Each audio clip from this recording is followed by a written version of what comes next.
हार और जीत की एक खास बात यह है कि अगर कोई पार्टी जीतता भी है तो उसका श्रेय उसे जाता है, अगर कोई पार्टी हारती भी है तो उसका श्रेय भी उसी पार्टी को जाता है। ऐसा ही कुछ हो रहा है कांग्रेस के साथ।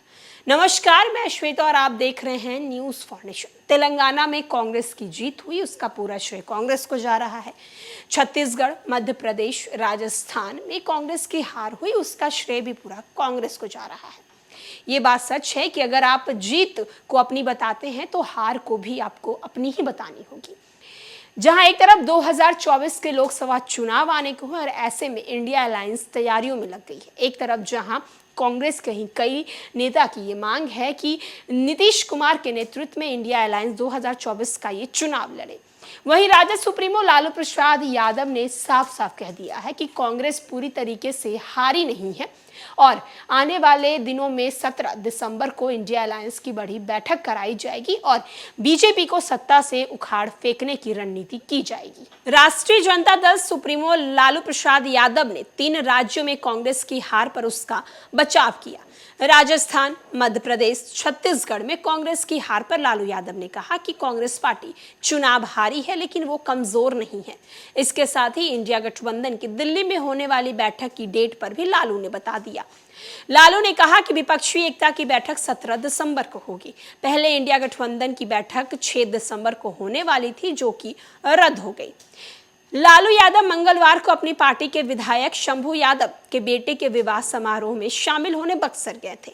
लालू यादव से पूछा गया कि 3 राज्यों में कांग्रेस की करारी हार हो गई। इसके बाद नई दिल्ली में कांग्रेस की ओर से बैठक बुलाई गई। विपक्षी नेताओं को शामिल होने से उन्होंने इनकार किया।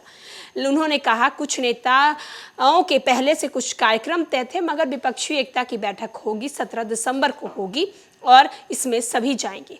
राजस्थान, छत्तीसगढ़, मध्य प्रदेश में करारी हार के बाद कांग्रेस के अध्यक्ष मल्लिकार्जुन खड़गे ने नई दिल्ली में इंडिया गठबंधन की बैठक बुलाई, लेकिन ममता बनर्जी, नीतीश कुमार, हेमंत सोरेन और अखिलेश यादव ने अन्य कार्यक्रमों में व्यस्त होने का हवाला देते हुए कहा कि अभी बैठक में शामिल नहीं हो सकते हैं। हेमंत सोरेन ने मंगलवार को गिरिडीह में मीडिया से बात करते हुए कहा कि राज्य में काफी व्यस्तता है, इस वजह से वो दिल्ली नहीं जा पाएंगे। वैसे उनकी कोशिश होगी कि उनकी तरफ से कोई प्रतिनिधि इसमें शिरकत करे।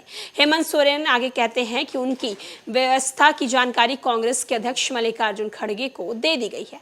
2024 के लोकसभा चुनाव में भाजपा की ओर से 400 सीटों पर दाव के बारे में पूछे जाने पर हेमंत सोरेन ने कहा है कि देश में हर किसी को बोलने की स्वतंत्रता है, कोई कुछ भी कहता है, इससे किसी तरह की कोई रोक टोक नहीं होनी चाहिए। कांग्रेस की करारी हार हुई, लेकिन इस पर लालू यादव ने साफ साफ कह दिया कांग्रेस हारी है लेकिन कमजोर नहीं है। हम लड़ेंगे और हम 2024 के लोकसभा चुनाव की तैयारी करेंगे। 6 दिसंबर को मीटिंग रद्द हुई क्योंकि जितने नेताओं को बुलाया गया था इस मीटिंग में वो कहीं ना कहीं किसी अन्य काम के लिए बिजी थे, लेकिन 17 दिसंबर को ये मीटिंग होगी।